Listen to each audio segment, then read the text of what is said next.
Welcome to Talk of the Town, everyone. We're so glad you're joining us this month as we celebrate and give thanks for all the wonderful things in our lives. Now, if you're feeling overworked or just stressed out with life, now is a great time to slow down, reflect on the great things in your life, and give thanks. Well, later on in the show, we'll volunteer a day at a soup kitchen. We introduce you to the people who make that a regular part of their life and the people who desperately need the extra help. We'll also meet a group of young ladies who are definitely not couch potatoes. They're girls on the run, and we get moving with them. But first, an awesome look at the human body and how our personal decisions can influence our health. It's called Bodies Revealed, and it's at the Da Vinci Science Center in Allentown through February 10th. My old theater friend from high school, Troy Thrash, happens to be the executive director of the Da Vinci Science Center. Hello, welcome to the Da Vinci Science Center. Hi, Troy. Nice to see you. Wonderful to see you too. Thank you. This is my friend Kim. Hi, Kim. Nice to meet you. It's so nice to meet you too. Thank you so much for coming. Now, I want to let you guys know you are two of over 100,000 participants that we're expecting in our programs this year at the Da Vinci Science Center. So we're so excited you're here, and we've got something great going on right now. What I've realized, and I've talked to a lot of people about, is that the human body is, of course, a very complex machine. And quite frankly, it is a miracle, I think, that we wake up every day. That it always works. All of the things that have to go right. It is a miracle. For the body to continue to function and function so well. That it really is a miracle. Now, these are all real people who donated their bodies to science. But how did they make this work? The bones, the muscles, the organs, and what have you is all real. It was preserved by ultimately injecting through this bath a polymer. And here we are having a real body right in front of us. There's more than 100,000 blood vessels in the human body, and they're all right here. What you're looking at here is a full body of blood vessels and capillaries. They injected a polymer into all of these blood vessels that you see here. It hardens, and then the tissue around it ultimately dissolves away. So you are seeing the true picture of the blood vessels in the human body. You can also see how unhealthy life decisions can affect your insides.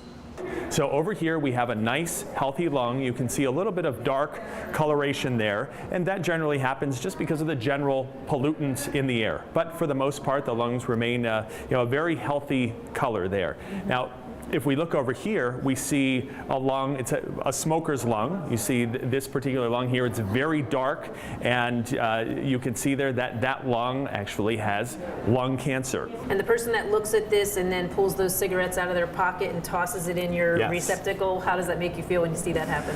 Oh, it certainly makes me feel good. It does, because I know that they've learned something here. Bodies Revealed is amazing and may just prompt that aha moment, putting our young people on the path to a healthcare career. We want to ensure that this thriving healthcare industry here in the Lehigh Valley has the workforce that it needs for the future. So we want to inspire kids to want to study math and science toward healthcare careers. The Bodies Revealed exhibit will be here at the Da Vinci Science Center until February 10th. That's right, but there is a lot of other things to do at the Da Vinci Science Center all year long. Look, we even found a hot air balloon. We love to do large-scale science experiments that really get everyone's attention. This is one of our experiments from our Science on the Move programs. It's called elephant toothpaste, and as you will see in a moment, it gets a large effect. So we have 3 chemicals here. The first one is sodium iodide. If you could just pour that into our graduated cylinder here. Sodium iodide, what is that? Nothing happened. Not much happens with only one chemical. No. Our second ingredient is plain old soap. Soap. Sorry. That one takes a little while to drip out, so if you can just hold that upside down for a minute while that drips out slowly. I can do that. Anything interesting happening yet? No. Does not appear to unless I put my face over that and Well, see of something. course. I don't want to do that. Good safety note. I do Good have safety goggles note. on, but nah. Yeah. Okay, our last ingredient is hydrogen peroxide. So this is elephant toothpaste. If we think elephants are big, right? Think about when you squeeze toothpaste out of a tube, comes out. You think elephants are going to need a little bit more toothpaste? Probably. Probably. All right. So if we want to stand back just a little bit. Oh, now I see something happening. Oh, wow. There we go. And there goes a happy elephant with clean teeth. This place is really cool. I can't even believe they have fish here. This is the Lagoon Touch Tank here at the Da Vinci Center, where kids get to come in and learn about all different sea life, and they even get to touch some of them as well. Hi, horseshoe crab. You just touch the top part. You want to put your hand under him. Well, what we can do is we warm everybody up by just touching the top part of him. And then what I can do is I can turn him over. I can show you what it looks like underneath. Kip says, I don't want to touch that, right? Kind of feels like a little spiky... Pincushion. Yeah. Yeah. There you go, Kimberly. Spiky pin cushion. You don't want to drop him. I don't want him to fall. Ooh, a water porcupine. Yes. Hey, Marie, Kim, Yeah. if you're at the Science Center, you've got to come and check out our tunnel exhibit. The lights are going to be turned off, so you're not going to be able to see a thing. Think about your sense of touch, think about your sense of hearing, because when you can't see your way through the tunnel, you're going to have to use the touch, you're going to have to feel, you're going to have to hear a little bit more than you normally do, okay? So we're going to find our way around this 80-foot long tunnel. Are you guys ready? Yes. Okay, I'm going to step back and let you guys lead, all right? Okay. Here we go. Does anybody ever get lost? Not that I know of.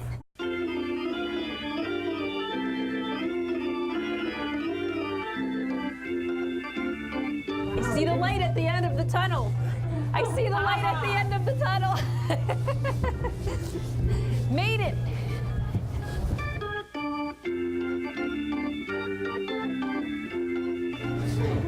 Yay! Okay. You are all set for launch. What you are about to see is Marie and Kim's first ride into space. They are going to be riding our gyrosphere here at the Da Vinci Science Center. So what you see, this structure, it has two rings that will be turning along different axes. So when they both turn at the same time, Kim and Marie are going to feel what it's like to be an astronaut in zero gravity, an astronaut up in orbit. You think we make good astronauts? I think so far we're doing okay. So congratulations, ladies, you've earned your astronaut wings. Woo! Right. That was fun. So Kim, do the balance test. Can you stand on one foot? I don't know if I can normally. Looking good. I can stand on one foot. All right, we did it. I want to thank you all for coming out on this journey today at the Da Vinci Science Center. We have so many great programs and activities for all of you to come out and check out. So I'd love to see you here sometime.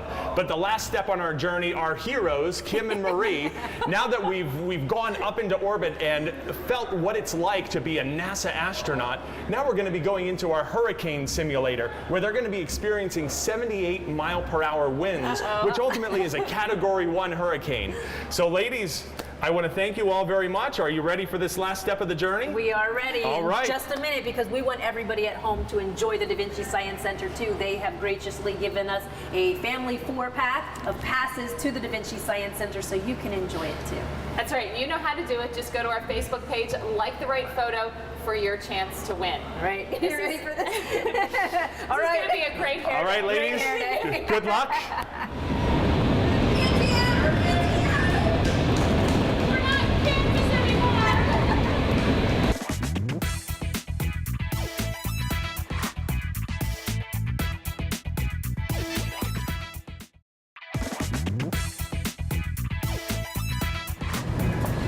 We are here at the world's largest ShopRite, Kinsley ShopRite in Broadheadsville, because every Thanksgiving dinner starts with a trip to the grocery store. It sure does, and it's also a great place to get some new ideas to make your Thanksgiving dinner a little bit different, not the boring, same old thing you do every year. Well, turkey is a given. That's right, it's all the other things, everything else in the meal. We need some new ideas. Let's work on that today. Executive Chef John Hunt from Kinsley ShopRite seems like the perfect person to help us with our Thanksgiving dinner. He always has lots of ideas. Hi, John. Hi, Marie. How are you? Good. Hey, Nice John, to how's see it you. Hi, going? Kim. Nice to see you guys again. Yeah. Come on, get in here. I'm going to need your help. John, what are you going to start us making today? Well, first we're going to start with, well, have you ever had that awkward moment where you're making Thanksgiving dinner and a vegetarian shows up and you don't have anything to I offer? do. Yeah, exactly. So I Mashed figured, potatoes, vegetables. Yeah. right, and you don't want them just grazing on like side dishes like that. So I figured we'd do a mushroom, spinach, and goat cheese strudel, which would be something nice to make, and then we'll have a little salad with that. And I think we need to start though. All right, let's get busy. What do we do? All right, well, I'm going to have Marie chopping up these mushrooms. In the meantime, we can add some of the oil to the pan here. And we're going to start our sauteing of the mushrooms, spinach, and goat cheese. Onions? Yeah, those All are of actually them in? shallots. Okay. Yeah, throw them all in there. Now, one of the things that you see in recipes is they tell you to add the garlic first, but it's always better to add the garlic after you have something in to give it a little bit of insulation from the heat so that Okay. you don't burn your garlic. So you can add some of that in, just I'd say about 2 tablespoons. I can smell think the that's garlic good. going to town. There you go. All right, so that's enough. You can just bring that right in there. And you get here with Kim, throw that right in there. Hello, Kimberly. All of it? Yes, I'll ask everything you that that you got before there. I dump it. Yeah, All of it? good. There you go. Okay. So we've got mushrooms, shallots, and garlic. Smells Right. Smells Okay. very Now good. you always want to try and season at every stage of its development. So let's go with a little salt and pepper in there. Marie, you can be the seasoner. Are we pinching? I'll see what one of your pinches look like. Okay, I'll do a big Okay. pinch. Okay. It sounded like. That's looking good right there. Yep. You can let that go for a little bit. Okay. All right. So once you add a little bit of spinach in there. Marie, I'll let you add the spinach. By Okay. the way, you did an excellent job cutting up these mushrooms. Thank you. And those are little baby portobello mushrooms. Those will have a nice meaty flavor to them. I'll trade you. You could stir. Now Now this we're gonna is go in. That's goat cheese, fresh goat cheese, and it has like a tangy flavor to it. It's gonna be really nice with the combination of flavors going on in the that. whole thing goes in. Let's just crumble up a little bit at a time. He was just going to dump the whole thing on top. Just a little bit at a time while Marie. Oh, I figured stirring you it could. And John's like, no, don't just dump it on the top. Okay, so now it's time to put together the strudel. The filling is cooled enough to handle. So we're just going to throw a little flour. And then we're going to put a little bit, if you hand me the rolling pin, please. Okay. And you're going to put a little bit on the rolling pin itself. Okay. And we're just going to take these puff pastry squares.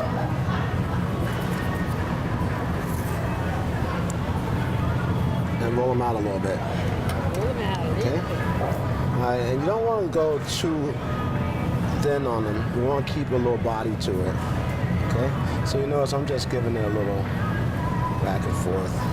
And now we can use our hands for this because it's going to be cooked. So just right into the center here. You know, hearty enough to use as a main dish if you'd like. And then we're going to bring it forward. Okay? Get it nice. Press it down a little bit. Crimp the edges, the ends there. Voila. Okay, and voila. Very nice. But we're not quite done yet. We're gonna just fold these in underneath a little bit. Very nice. And what kind of cheese are you putting on top? This is a shredded Romano cheese. Okay. Then we're gonna bake these in the oven for about 20 minutes.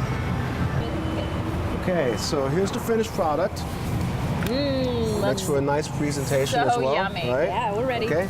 I feel like this is one of those things that you could actually pick up with your fingers and eat too. Absolutely. In fact, I think that's a capital idea. Let's do that. All right, I'm with John. Wow. Are you busy on Thanksgiving? I hope so. 2 more delicious Thanksgiving recipes with Chef John Hunt from Kinsley ShopRite are still ahead on Talk of the Town. Plus, we help out at a local soup kitchen.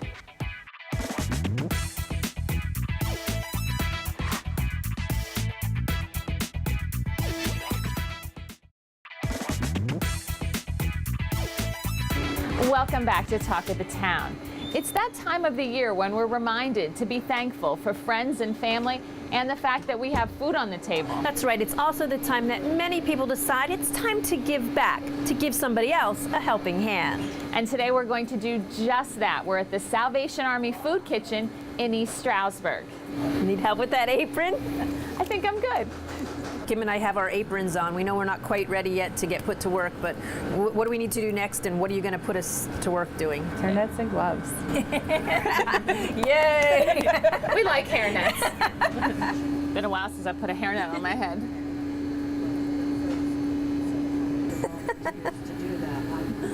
We're very attractive today. The Salvation Army Soup Kitchen serves up much more than just soup.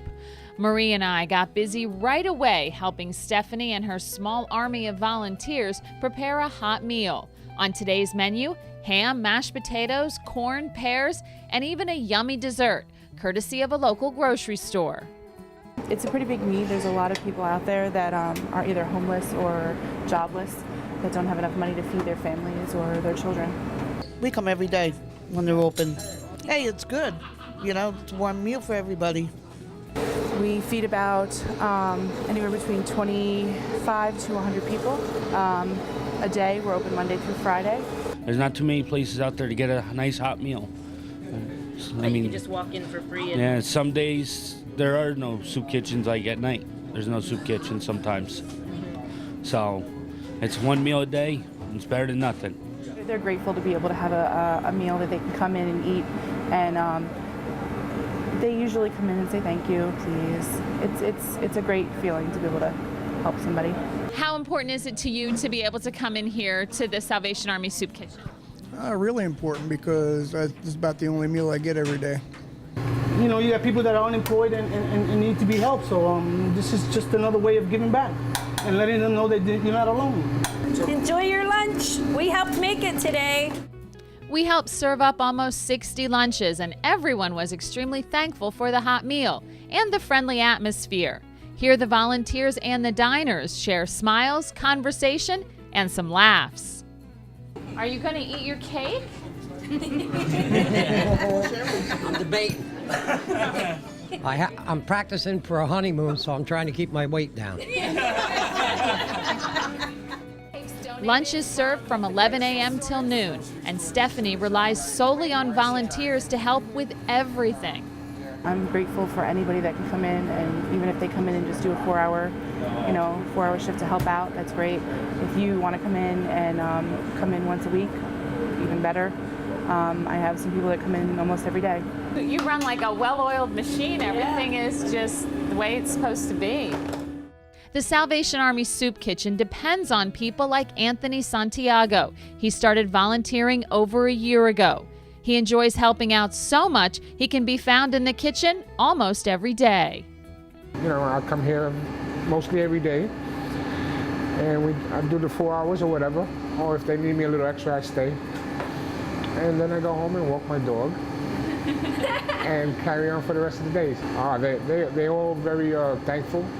The majority of them are mostly thankful, and they talk to me a lot. Say I'm doing a wonderful job. Not to brag, but... Yeah, that's okay. That's good. Eduardo Sanchez is also a regular volunteer, and he sums up the reason why everyone here volunteers. It just brings me joy, simple. It brings me joy in times like this. What a great day we had volunteering at the Salvation Army Food Kitchen in East Stroudsburg. Well, remember, they're always looking for volunteers and donations. In fact, if you don't live in the East Stroudsburg area, you should consider volunteering at a soup kitchen or food pantry near you. They could all use some help, and it is a very rewarding experience. And while we volunteered at the Salvation Army Soup Kitchen, we also took some time to speak to Jill Brink, the food pantry coordinator. And like food pantries all over, their supplies and funding are down, and they need volunteers too. The need is expected to be significant during this holiday season. Already the number of families seeking assistance this fall has been very high. We're expecting it to double for our regular monthly food distribution. For September, it was 280 families. That's up considerably from last year. So we're expecting for Thanksgiving and Christmas, the two combined, for approximately 1,200 families. And if there's anyone out there that would like to help volunteer for the holidays, please come in and fill out an application. We can always use the help. The Salvation Army Food Pantry hands out baskets of food to needy families in the area once a month, and they're gearing up for their Christmas food and toy distribution. Now, if you are in need or know a family in need, you can contact the Salvation Army at 570-421-3050, extension 25, and Jill will be able to let you know if you qualify.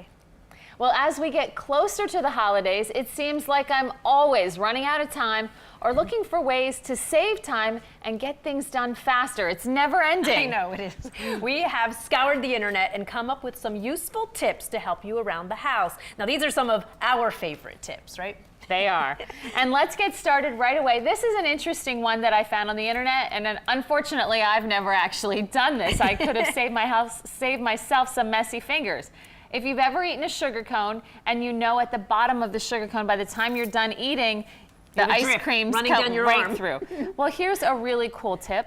Take a little marshmallow and drop it into the bottom. It'll soak it up, it'll fill the end, and no more drips. Hey, it's a little treat at the bottom, too, when you get there. It sure is. All right, now, have you ever broken a nail when you're trying to put keys on a key ring? Yes. All right, do you have one of these at home? I have one of Staple those. remover. All you do is you actually put the staple remover in there, and it's nice and hard, so it does not hurt your fingers or your nails at all. And then you can just easily, maybe easily, link all your keys together. Link all your keys together without breaking your beautifully polished fingernails. Voila. Voila, done. Perfect. Good nails. Good nails. Okay, here's one. Have you ever had a bag of chocolate chips in one of the cabinets, and either you or one of the kids reaches in and grabs the bag, and all of a sudden you've got chocolate chips everywhere? Everywhere, yes. Everywhere. Yes, There's always a bag of chocolate chips opened Mine at too. my house. Anyway, this was a cool idea. You can take a bottle, and I chose a bottle like this. This is just an iced tea bottle. I picked one that had a wider lid, or you can use a water bottle, soda bottle. Mm-hmm. You cut off the top. Perfect. I know where you're going with this. You put it over top of your bag of chocolate chips. Mm-hmm. Fold down the top so that the chocolate chips are easily accessible. And you can seal them in there. Put the lid right back on, and there you have They're it. not going anywhere. Not going anywhere. I did it with some peanut butter chips too, so Very they'll good. work for whatever you got going. You have a safe household from spills right now. There you go. So have you ever had leftover tomato sauce and you want to put it in a Tupperware and in the fridge, and then when you do that, it comes back out and you wash this 10,000 times and it's still red? Yes. That's pretty gross, isn't it? Well, this is something that you can do. Pam will kind of, if you just spray it on the inside. Cooking spray, yeah. Cooking spray. It'll just give you a little bit of a buffer on there, I guess. It kind of sinks in there. And when you put the tomato sauce in, it will now, and we can't show this to you for real because we'd have to sit this in the fridge for a couple days and then clean it out. Maybe we'll do that on the next show. We'll Bring see it if back it and works. wash the Tupperware. No, maybe not. Okay, but that's something, I actually have done that and it does work. However, in our house, you know what's even better than that? If you use glass, you don't even have to worry about it. Yes. That's the better way. Yeah, and that's a great way to do it. Okay, here's one. Have you ever lost an earring or an earring back? Lots of times. Lots of times. And you're like, oh, and you're scouring the ground and you can't find it. And everybody's crawling on the kitchen floor. Everybody's crawling. Okay, we've all got some, pantyhose, knee highs, Have something. runs in them. Yeah. Well, you have to be careful not to use the one with runs because you need them to be very small. But just put it on the vacuum cleaner hose, then get a rubber band, make sure it's secure. And then when you're going and searching, the earring back will stay on the proper side and you're not sifting through then a whole bag of yuck. Yeah, and you know what else this is good for? In my house, somebody's always like, there's a spider, there's a bug. Get the vacuum cleaner, zoop, zoop, zoop. No more spider. And you don't have to call anybody who's brave to get the spider because you don't have to be too brave to do that. I do that at my house too, but then sometimes I wonder, could that spider Still actually be- crawl back out? I wonder that too. Aw. All right, well, here's another one. This is one that I would have never thought to share However, I happened to be at my sister's house, and ordinary kitchen scissors. I use these for a million things. So I was at my sister's house and I was making something, and I had some spinach on the cutting board, and I just started going snip, snip, snip, snip, snip, snip, snip. And she said, "What are you doing?" I'm like, "Well, this is just easier than a knife. I always just chop stuff up like this. Anything that needs to be chopped, I chop It's faster, too. It's faster, and you know what? You can't cut yourself this way." And then I just dump it in the pan. I would have never thought to share that, but since my sister didn't know, I figured maybe you guys would like it too. Yeah, it's a great tip. Well, here's another one. And I always have wrapping paper floating around my Leftovers, house. right? Yes. So this one I learned on the internet. You could take just an average everyday toilet paper roll. Recycled. Recycled, there you go. And if you have a small wrapping paper, now this is left over from last Christmas, so there's not a ton of it left. So I didn't even have to slice the toilet paper roll. You But can if just it's a slide it. fat one, you could slice it and it'll hold your wrapping paper in place. And I found out also that a paper towel holder does the same thing and gives you even a little more support. Yeah, more support. It's wider. That's nice. Yeah. So that was a cool thing. All right, here's another one. And I had heard about this one for a long time, but I had never actually done it until last night when you and I were talking about this segment. I'm always famous for using brown sugar, leaving a little bit in the bag, and then it gets hard in the cabinet, and I'll tend to open another one before I decide to throw use away this, the rock. or throw away this one because it's kind of like a rock. Well, somebody had told me a long time ago to put a slice of apple in there, and that would soften it back up. And I don't know if I didn't believe them or I wouldn't have believed it. Yeah, we talked about it, and we thought, oh, who even knows if that works? I'm like, well, I'll go home and try it. Well, guess what? This is really soft. It was only in since last night, and it's really soft now, just like, brand new brown sugar that you just got. So it's worth saving. I bet that apple piece would taste really good too. It probably would. Okay, well, here's one more. Tape is always good, if you have fuzz you need to get rid of on your clothing. I do that, yeah. But have you ever had a splinter in your finger? Lots of times. Take a piece of Scotch tape, put it right over. Don't push too hard because you don't want to hurt I'll have to yourself. get your splinter out. Is it out? It is, I think. All right. Well, I have done that one before, and sometimes it works if it's a little splinter, but if it's a big splinter, you need some. Bring in the reinforcements. You need something a little tougher. Yeah, let's feel that. Yeah. I think that's a better rip. Like you're gonna put that on your finger and you can't even get it off the roll. Yeah. Yeah. If you can't even get it off the roll. If you get this on, we need a tooth. Here, No, wait, we we need have a kitchen scissor. scissors. Use your teeth. Don't use your teeth. No teeth. All right. So I have a splinter. Yeah, that's gonna pull out your hair too, Marie. I know.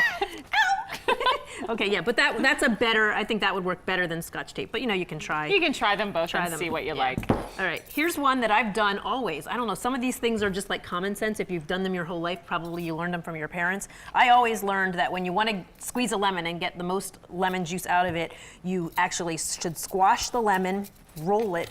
Don't roll that one because that's our other. You're the bad lemon. You're the bad lemon. I'm the good lemon.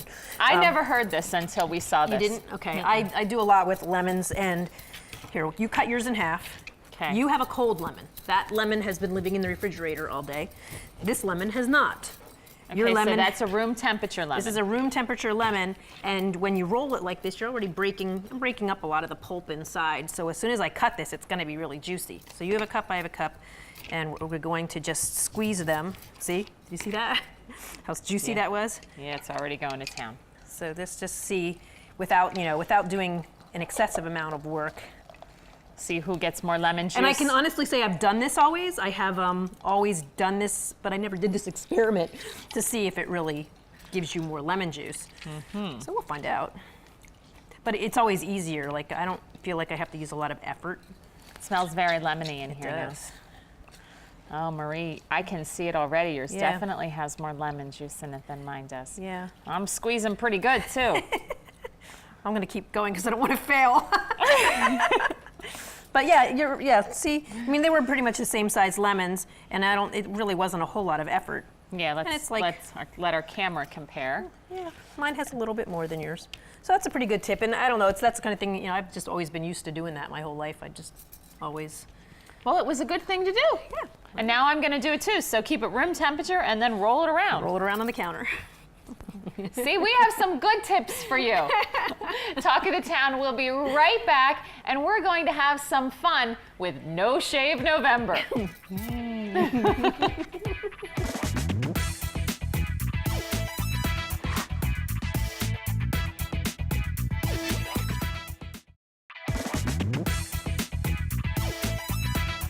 welcome back to Talk of the Town. This month we celebrate No Shave November.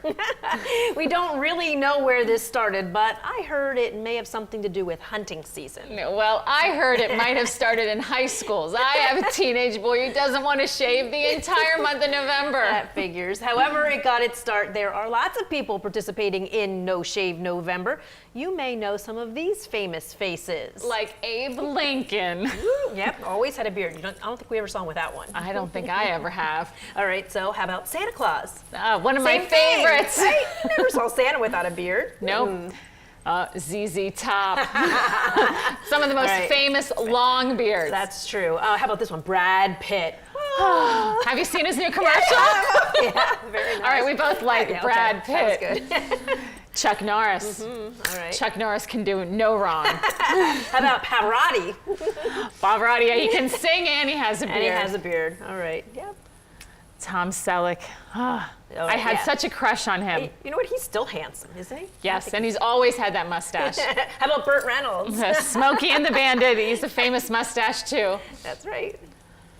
Mr. Miyagi. Mr. Miyagi. Pat Morita. Yes, he's a very famous. How about this one? Yosemite Sam. Oh, yes, I remember Yosemite Sam. That's a long stash. And Zach Galifianakis, yes. All right, that's interesting with the hat. From The Hangover, yes. If you're, he may have started it. He may have started it. Now there are also other TV-13 faces sporting facial hair this month. Have you seen them around? A few, I think I have. Alex Zedek. Zedek, he looks exactly the same. He's it's been no shave ever, right? Look at this. Oh, George. Hey, George, you're looking really dapper there. With this soul patch. Just a teeny little bit. We like it though, don't we? That's so funny. Right. Carl. That looks like black spray paint, doesn't it? Yeah, that's a lot of facial hair there for Carl. I'm glad No Shave November will go quick. Oh, that's Bob a 5 o'clock shadow to a whole new level. Yeah, he looks great. He needs a new razor. Brian, it's a little bit long there on the sideburn. That's his style. Well, you know, he does drive a motorcycle, so I think I could make that work with the handlebars. All right, how about this one? Mark! I'm not sure what that is. Kind of looks like spray paint. It might be. We like that, though. That's pretty cool, Mark. Look at this. Your financial advisor, Gene Dickinson. Yes, Gene Dickinson, looking a bit on the Amish side there. Very good. And one more. All right, our director, Zach Booth. All right. Is that the Fu Manchu look? Yeah, I think so. Zach, that looks awesome. Uh-huh. But, you know, if we're gonna go No Shave November, we might as well join in. That looks really good. You can tell that we're cheating. We're cheating just a little bit, but right. You know what? Nice handlebars. Yeah, really, truly, though, No Shave November for a girl means something completely different. So, really, all right, let's get serious. I can honestly say I have never grown a beard or a mustache, right? No, just some leg hair occasionally if you're not wanting to shave. Let's talk about something else. Let's talk about a great new fall makeover instead. Back in July, Kim and I paid a visit to Ken & Company's Salon and Spa to get a Beat the Heat summer hairstyle. The team at Ken & Company offered to do complete makeovers for 2 lucky Talk of the Town viewers. Remember nurse and busy mom Christine Esposito? She looked great after her makeover. Now it's another busy lady's turn to be transformed. Meet June Calandra. I am a teacher. I work a life skills program, so I'm very involved with children with disabilities.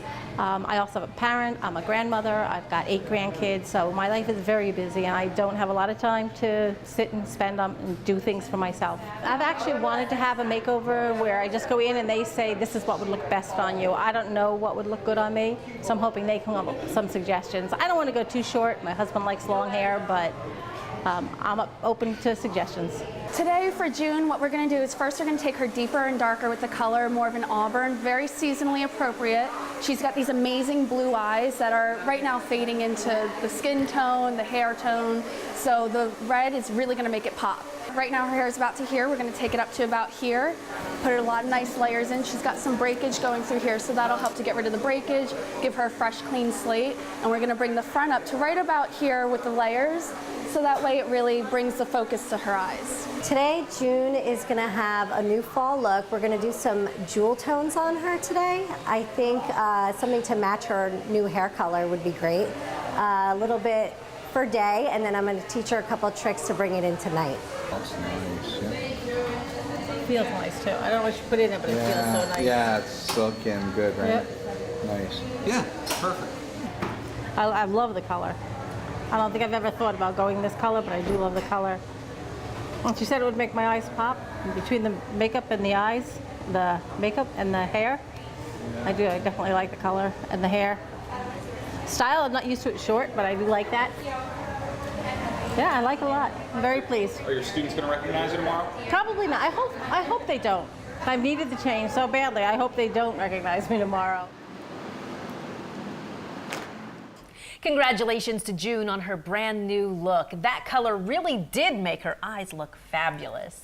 Yes, it did. Her students loved the new look, and teachers kept visiting her room to check it out.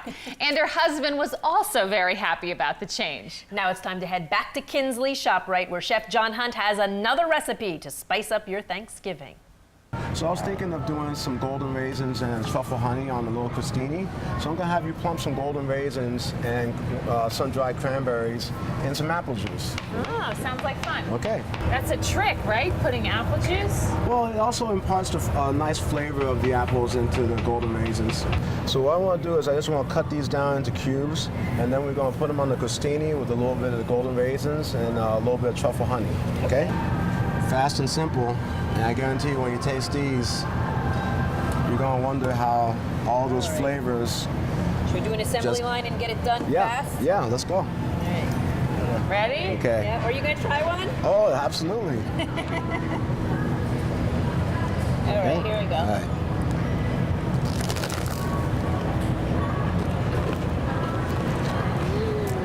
Wow.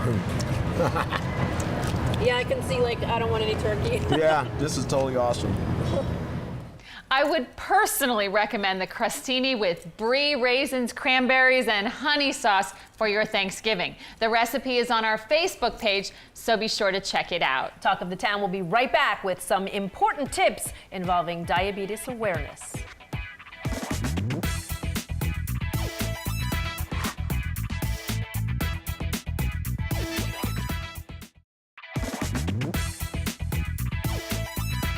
Welcome back to Talk of the Town. November is National Diabetes Awareness Month, and it's important for everyone to be informed on this growing problem.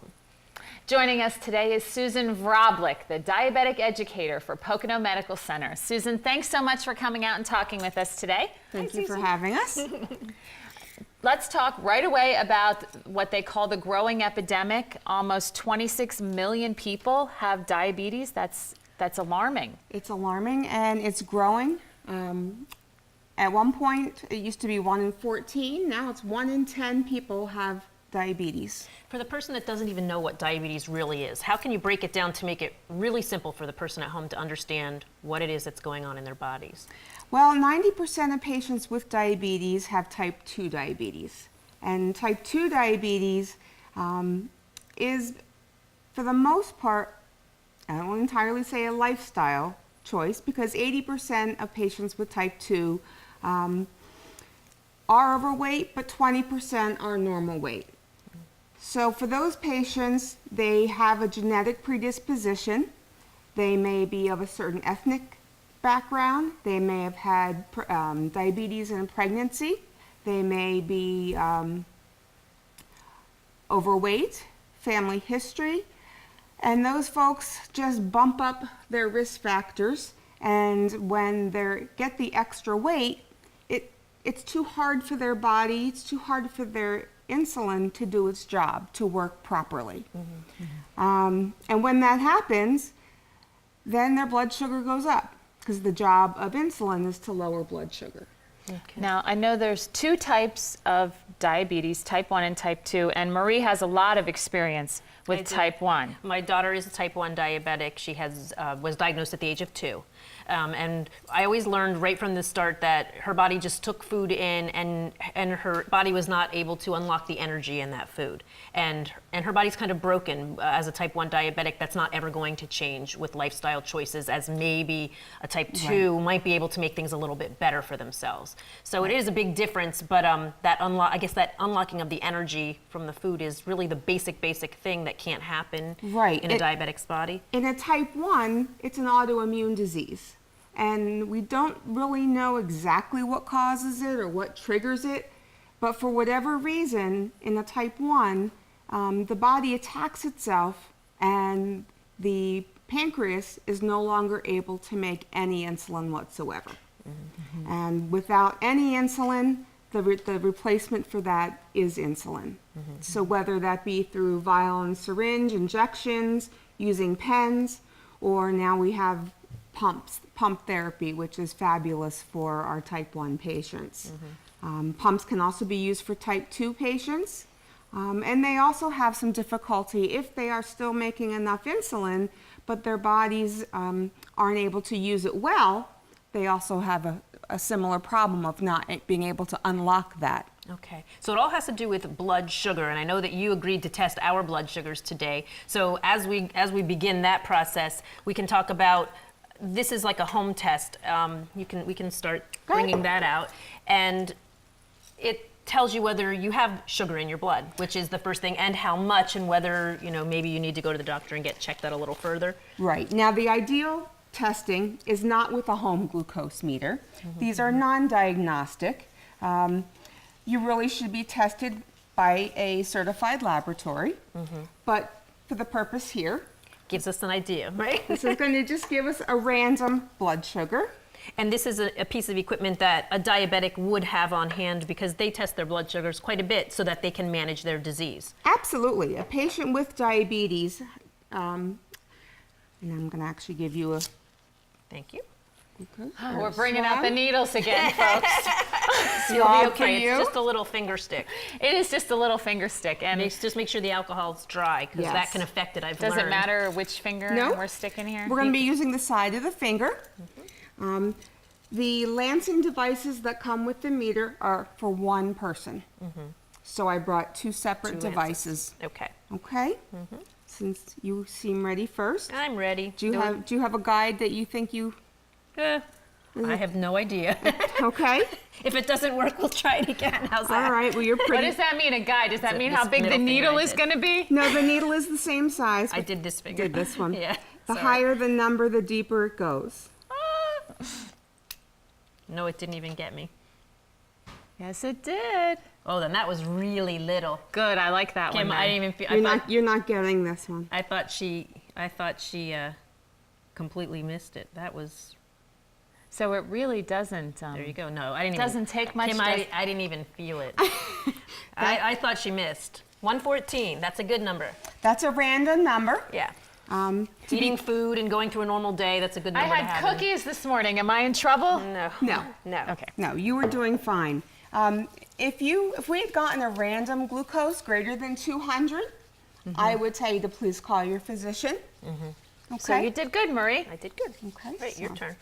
Now talk about pre-diabetic, because I heard that there's 79 million people who fall into this category. Yes. There are those of us, myself included, who get on our little soapbox who don't even like the word pre-diabetic. It's sort of like saying you have a touch of sugar, being a little bit pregnant. Okay? It doesn't just work. It just, yeah. It just doesn't because work even at that level, what it means is the blood sugars aren't normal, but they're not diagnostic enough to be called diabetes. And even in that range, problems can occur. Neuropathy is known to start, which is pain and damage to the nerves, especially to the feet, even in that pre-diabetes level. And they're trying to even change the language to read, and this will not hurt either. I believe you. How delicate are you? And I don't know if I'm delicate. I just don't like needles. Oh, this one won't be bad, I promise. Okay, this finger's all cleaned for you. Okay. What they like to, now they're even trying to call it high risk for diabetes. Doesn't even want to work on you, huh? He knows I'm nervous. You also have very cold hands. There you go. Okay, so even in that pre-diabetes, I tell people you still need to test. You still need to do the same thing that a diabetic would need to do, whether type 1 or type 2. Education is key. We have a formal education program up at PMC. We have a great diabetes care team.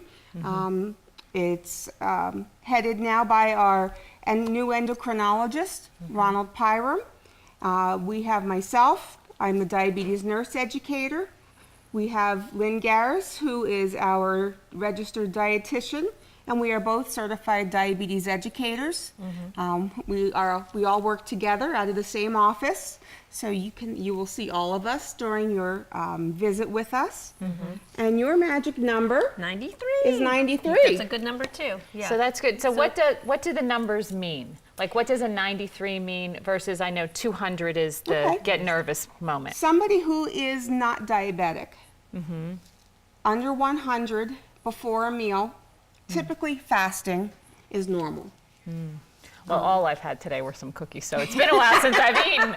So that could be why. I mean, maybe because that seems, a little low, maybe, right? 80, anywhere from like 80 is normal. 80 and up to 120. Under 70, we would say that's low. You might want to go have a snack. That's when you get shaky in the knees. Yeah, I don't usually have that issue. Or you get cranky and you have a little trouble working with memory.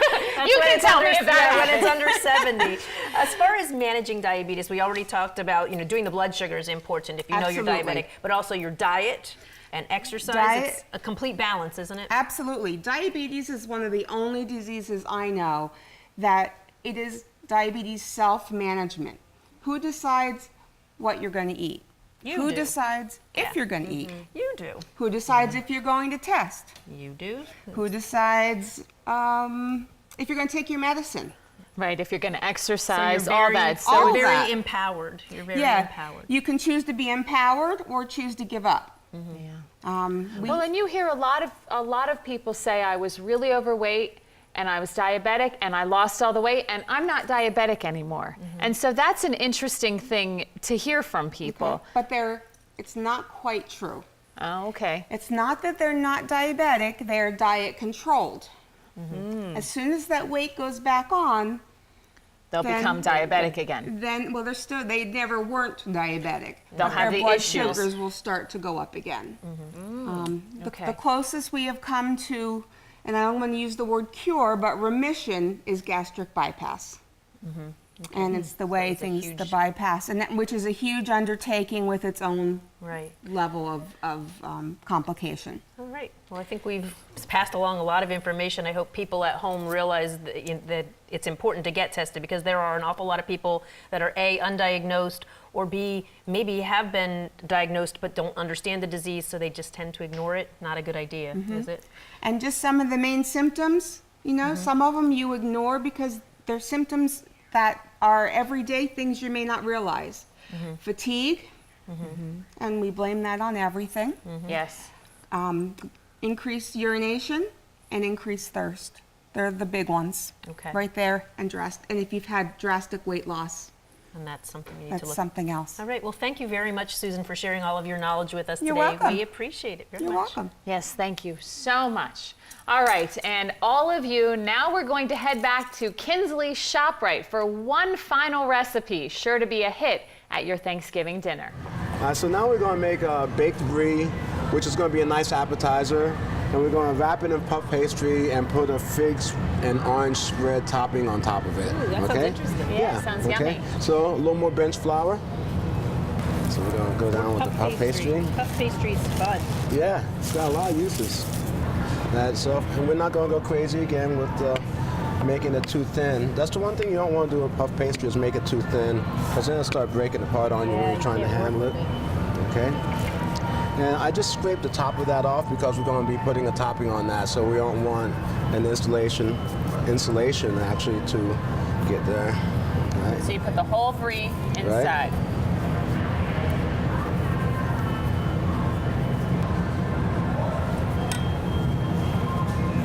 Okay. Right. So we're going to cut the top off, leaving a border. Very nice circle. Yeah. I got a little practice. And this is fig and orange. Yes. A spread. A spread.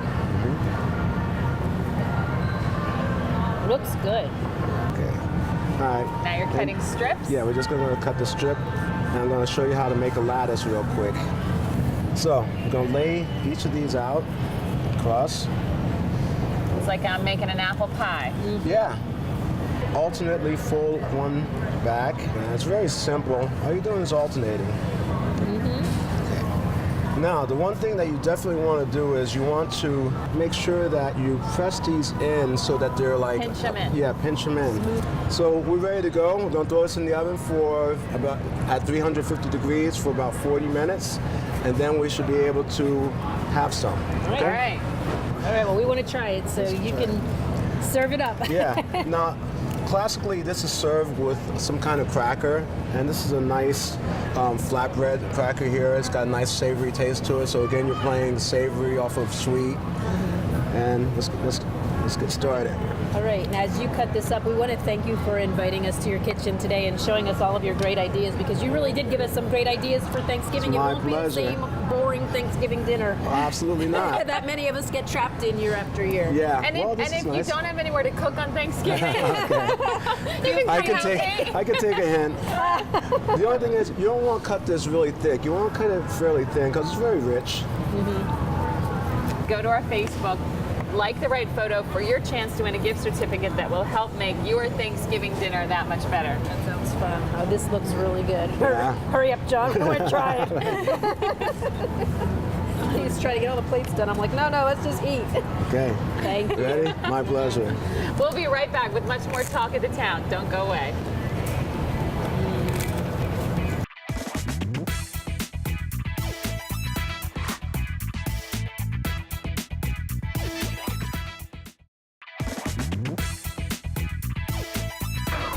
Welcome back to Talk of the Town. I don't know about you, Kim, but I know that I feel great when I get up in the morning, exercise, and then go on with my day.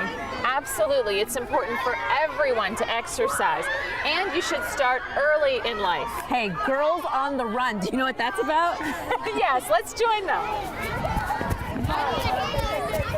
So Girls on the Run is a self-esteem building program for girls ages 8 to 13. And what we do is we try and get the girls to build confidence, healthy, a joyful life using a curriculum, and the curriculum integrates running. Girls on the Run is a nationwide program for girls from 8 to 13 years old. Dolores Everett spearheads the program in Monroe County schools. Today, over 240 preteens spend their afternoons exercising, laughing, and learning to be stronger and supportive of each other. We believe that every girl should believe in themselves, and every girl should think they can. They can do anything. They can boldly do anything that they want to do. So we try and give them the confidence, the self-esteem to believe in themselves and to do what they can do. Avery, why is Girls on the Run something that you like to do? I like to do it because you get to meet new people and you get to run with them, and then it's so much fun. Now, have you always been an active girl? Yes, I play many sports year-round, very much. What do you think about girls that are couch potatoes? I think they should get out more and learn how to use every part of their body. And what have you learned through this program? I've learned how to be kind and caring, and it's taught me a lot. Amy, how long have you been in Girls on the Run? Well, I started it in 5th grade, so this is like my 2nd year. Are you having fun? Yeah. What makes it so much fun? You're a good runner. Well, you get to go outside and get fresh air as you run. I think it's a great idea because you're doing both at the same time. And do you think you want to continue running when you get older? Yeah, I've already started doing some 5Ks, with my dad. So. Are you better than your dad? Oh, well, I don't know. The girls learn all about running, and they learn all about each other. It's helped me learn about other people and how you should treat them, and how, if you want it, and like treat others the way you wanted to be treated, and get to be a better runner. We've had girls that didn't talk the first couple of weeks to us, and all of a sudden they're talking and they're opening up a little bit, and they get more confident. They build their self-esteem. They get friends. They come back the next season, and they're just a different kid. You've been doing this for 3 years. Do you think you've become a much better runner? Yes, I have become a much better runner, and I'm trying to do a gymnast. I'm trying to be a gymnast because of Girls on the Run. Wow, that's exciting. Have you run 5K races? Yes, I have, and the last one I did, I was like 26th place out of 140 people. That's good, so you must be pretty fast. Yeah. I like your sneakers too. Thank you. We've seen girls that maybe we've had that felt they weren't confident enough to go out for a sport. Whether it be field hockey or soccer or cross country, and then all of a sudden I'll see them a year or two later and they're involved in that sport. So I think it gives them the confidence, and also that they can do it, and then they like doing it and they like the running. We'll have girls in the beginning that don't want to run at all, and then by the end they're running and they're out there walking, running, having the time of their life. And this year in gym, we were doing a mile one, and we had to do 19 laps. That was my first time doing 19 laps. Could you do it? Did you do it? Yeah. High five. To celebrate all their hard work, Girls on the Run will take part in a 5K race, and you're invited to come out and cheer them on. The girls do a 5K celebration run at the end of the 12 weeks, so we always look for people to maybe come over and cheer the girls on, support the girls. That's going to be December 8th. For us at the Wesleyan Church in Stroudsburg, and that will be all the girls in Monroe County running that run. It's not an open race, it's private for the girls, just so that every girl gets a medal at the end. It's very non-competitive, and all the girls run, they get the medal at the end, and then the parents can run with them, and so we always need help for that, whether it be cheering or maybe being a running buddy for one of the girls. If you have some extra time, volunteers for Girls on the Run are always needed. We're always looking for coaches and assistant coaches. I have some schools call me that they want, or parents call me that they want their daughter to do the program. We don't have it in that school yet, and it's basically because we don't have coaches to help coach. So if they want to get involved, we can always use help.